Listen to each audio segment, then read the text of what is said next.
Hey everyone, welcome back to the channel. We are going to solve the problem subarray sum 2. We have already seen subarray sum 1 and this problem is different in sense we are going to have negative numbers also. So given an array of n integers and our task is to find the number of subarrays present.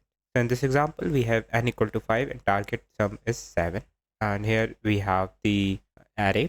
So 1 is this. If you sum up this 2 minus 1 plus 3 plus 5 is going to give you 7, and the other one is the complete array 2 minus 1 plus 3 5 plus 5 minus 2. So there are two subarrays, so the output is 2. Remember that we are going to have negative numbers also, hence sliding window algorithm fails. We have already discussed this why it fails in the previous video, link down below. Now let's try to devise an approach for this, how we are going to tackle this problem since sliding window is failing. Let's try to analyze the portion where the one subarray is going to be formed. So I can see this portion here. If you sum up the numbers, 3 minus 1 is 2 plus 5 is going to give me 7. So here we are able to form a subarray whose sum is 7. That means if I'm standing over here, and let's call this S2. S2 is something which is and I don't want this, right? This portion. So this portion is different. So if I am going to calculate the value of S2 by calculating the sum present till here, this S2 is sum present till here, that is going to give me 2 minus 1 is 1, 1 plus 3 is 4, 4 plus 5 is 9. So S2 is 9. And if I am able to remove something from this total, so S2 is 9, right? And this is complete. This is complete sum till here. If I am able to remove something from here, from this complete, if I remove this, we are going to have this sum whose target is sum, whose value is 7 basically. So I devised from this approach that if we have accumulated sum S2 till here, which is 9, and S1 which is accumulated till here as 2. Let's presume that there are some values present. And if I am going to do S2 minus S1, that is going to give me target value, which is 9 minus 2 is 7. But how to know that this 2 is present here? This 2 is there. In this array, we are able to form some cumulative sum as 2. That's why we are able to deduce that from our accumulated sum, which is currently standing at here. That means we need to have some container, some data structure which is going to store these accumulated sum, or also called prefix sum. Also, if you see, we can write this equation as 9 minus 7 equal to 2. That means accumulated sum, we know that like S2, we know we are standing here, so we know the target that is given in the question. So we need to somehow calculate this S1. If we are able to get the S1, that means it is a subarray. In other words, S2 minus target is S1, and if S1 is present in our container, that means we can say that it is one of the answer or one of the count. So let's try to make this. Let's try to write some. We start from here.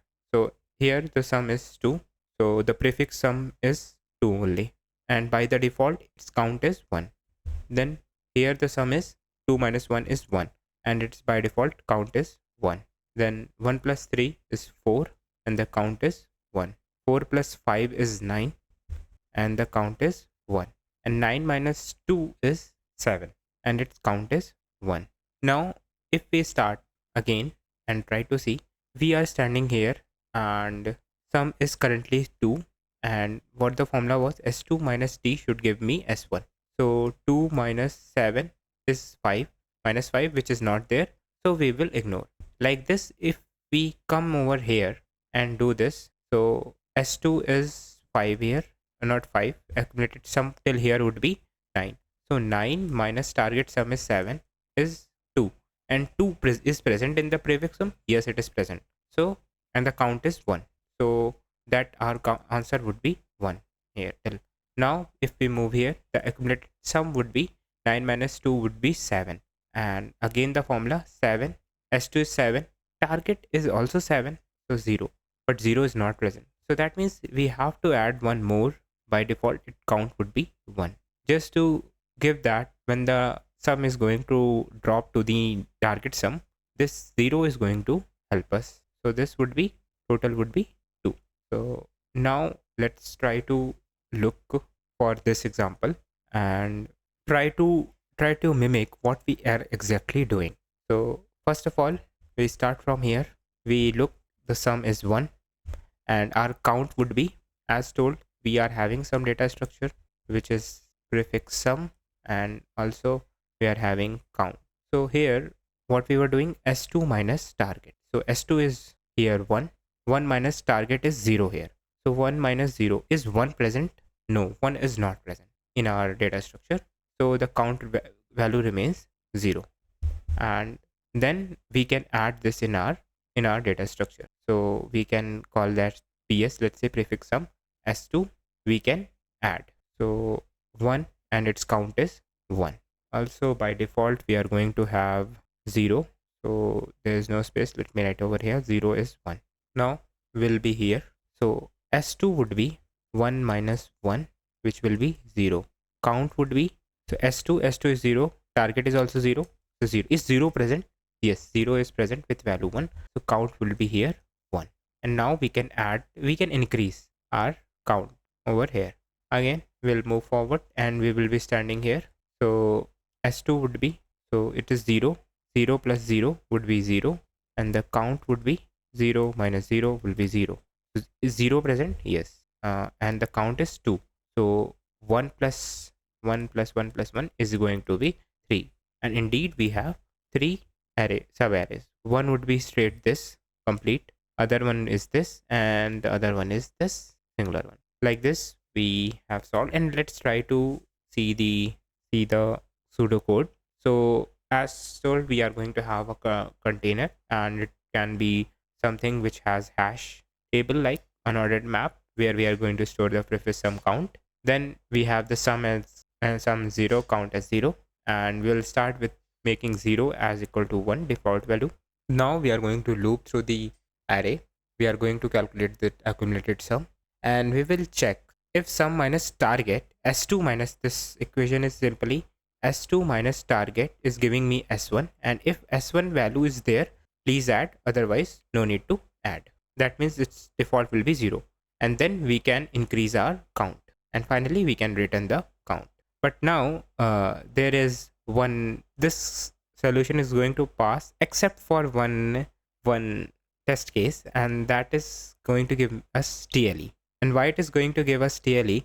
That is so because of the unordered map. You see, unordered map is based on hash tables, which generally provides O of 1 average time complexity, which is good. However, this performance basically depends upon the good hash function, and the it should have low hash collisions. So if hash collisions are there, then the time complexity can go up to O of n. On the other hand, if this map was implemented here, which uses red black tree, and it guarantees that the time complexity for these operation insertion lookups will be O of log n. So we can say that, yeah, O of log n is slower than O of 1 average time complexity in case of unordered map, but this map has the guaranteed logarithmic time complexity, which is better if there are possibility of hash collision, which was happening in this unordered map. So we strike this unordered map, and we are going to use simply map. And let's try to just have a look over the code, and then we can submit. So this is the code, and here we are getting the input and then return a function which is going to return us the count.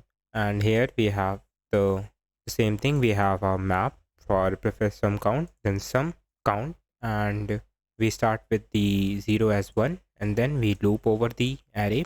We calculate the sum, we check if there is if the s1 is present, and then we increase the accumulated sum value, and finally we return the count. Let's try to submit this, and it has been accepted.